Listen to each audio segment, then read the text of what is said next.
Hello, എല്ലാവർക്കും നമസ്കാരം. ഇന്ന് ഞാൻ ഉണ്ടാക്കാൻ പോകുന്നത് നല്ല മീൻ കറിയാണ് കേട്ടോ. അതിന് വേണ്ടിയിട്ട് ചട്ടിയിലേക്ക് എണ്ണ മൂപ്പിച്ചതിന് ശേഷം ഉലുവയും കടുകും ഇട്ട് കൊടുത്തു.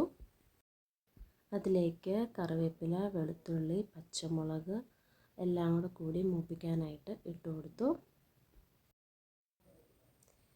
എന്നിട്ട് ചില്ലി പൗഡർ പേസ്റ്റ് രൂപത്തിലാക്കി അതിലേക്ക് മൂപ്പിക്കാനായിട്ട് ഇട്ട് കൊടുത്തു. അതിൽ എണ്ണ തെളിഞ്ഞ് വരുന്നവരെ നമ്മൾ ഇളക്കിക്കൊണ്ടിരിക്കണം. അതാണ് അതിൻ്റെ പാകം. എന്നിട്ട് കുറച്ച് തിളപ്പിച്ച വെള്ളമാണ് ഒഴിച്ചിരിക്കുന്നത്.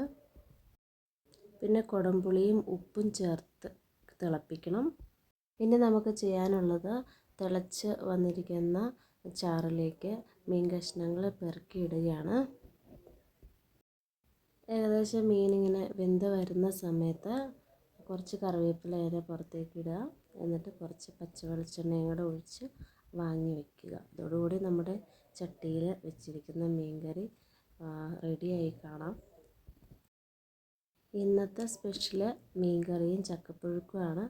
നല്ല ടേസ്റ്റാണ്. നല്ല കേരള സ്റ്റൈൽ ഫുഡ് അപ്പോൾ റെഡി ആയിരിക്കുകയാണ്. അപ്പോൾ എല്ലാവരും ട്രൈ ചെയ്യുക. Thank you very much.